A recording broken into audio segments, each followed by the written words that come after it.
What we're about to dive into is one of the biggest fundamentals in all of math, but it's also one of the simplest. So let's go right into it, shall we? Let's check it out. This equation right here says x plus 5 equals 19.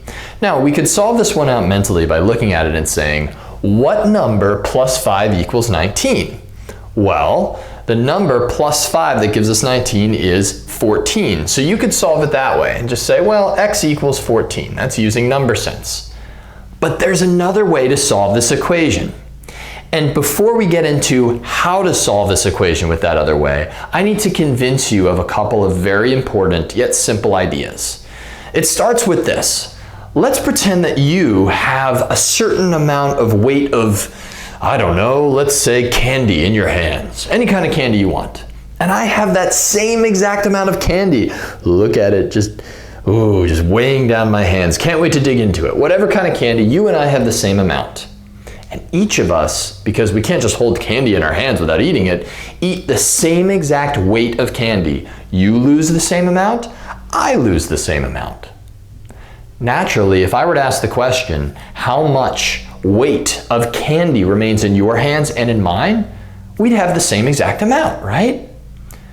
That is a key idea called the subtraction property of equality. And I'm sure you weren't thinking of that. Neither would I be if I was eating candy.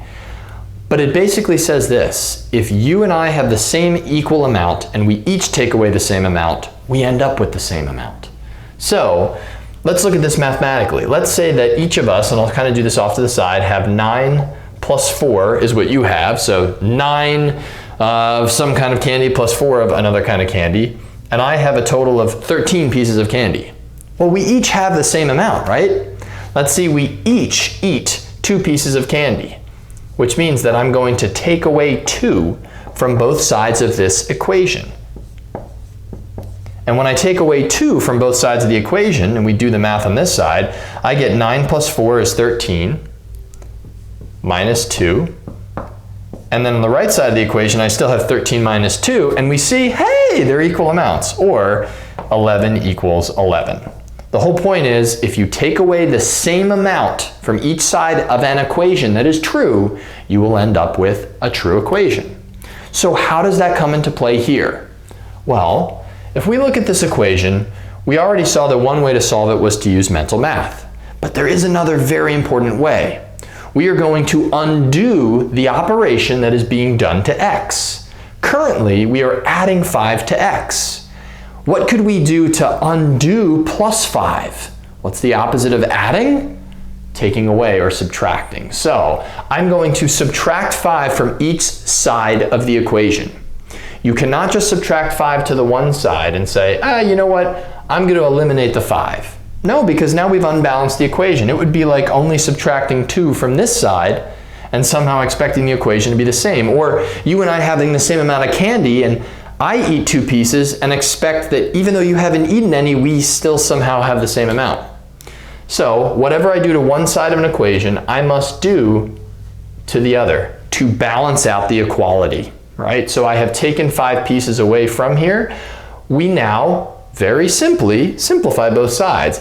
Adding 5 and then subtracting 5 undoes the addition of 5. That number becomes 0, 5 minus 5. It leaves the left-hand side with x. Notice I'm just doing calculations on the left-hand side only. Then on the right-hand side, I simplify and I do 19 minus 5. I'm treating this as a separate thought. I'm just focused now on subtracting 5 from 19, which is 14. Awesome, which is the same answer we would have gotten. How do we check our answer? In the original equation, we had that x plus 5 equals 19. My solution is x equals 14. I can take that number and evaluate it in for x. And sure enough, 14 plus 5 is equal to 19. And that whole thing right there that we just did is a check. Very, very cool stuff.